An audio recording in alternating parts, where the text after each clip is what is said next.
Hello, Lalji Pathak બ્લોગમાં તમારું સ્વાગત છે। તો આઠના ઘડિયાનું આપણે ભાઈ જાણવા જેવું મહત્વ લઈને આવી ગયા છે તમારા સામે।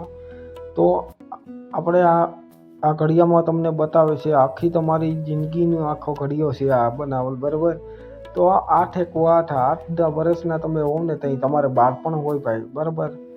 તમારું બાળપણમાં હોય 8 વર્ષના હોય ત્યાં આજનું 16 એટલે 16 વર્ષના થાવ એટલે તમારે જવાની હોય, એટલે તમારે જવાની હોય, બરાબર। ત્યાં તમારે ભણતર ને એવું બધું હાલતું હોય, તમે જવાની હો ને 8 તેરી 24 ત્યાં તમારે લગ્નની ઉંમર થઈ જાય ભાઈ। તમે 24 વર્ષના થાવ એટલે તમારે છે ને લગ્નની ઉંમર થઈ જાય। અને 8 ચોક 32 વર્ષના થાવ એટલે બાળકોની ચિંતા થઈ જાય, તમારે બાળકોની ચિંતા મંડે લાગવા તમને, બરાબર। બાળકોની ચિંતા હોય તમને। પછી 8 પંચા 40 એટલે સુખી પરિવાર, તમે એવું ઈચ્છતા હોવ કે મારો પરિવાર સુખી હોય ને એટલે બસ।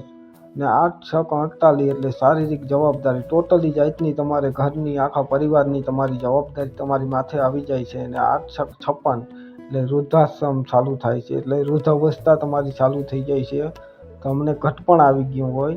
અને 8 સત્તા 64 એટલે રિટાયરમેન્ટ, તમે કામ ધંધો કરી ના શકતા હોય, પછી તમારાથી કોઈ જાતનું કામ ના થાય એટલે રિટાયર તમે થઈ જાઓ પછી,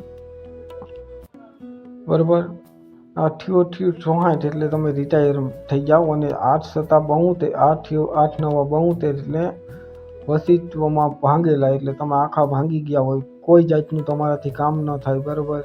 એટલે હાવ વૃદ્ધાવસ્થા થઈ ગઈ હોય તમારી। અને 8 દાણ 80 એટલે સંસારમાંથી વિદાય લેવાનો સમય થઈ ગયો। 8 દાણ 80 વર્ષના થાવ ને એટલે ભાઈ તમારો વિદાયનો સમય થઈ જાય।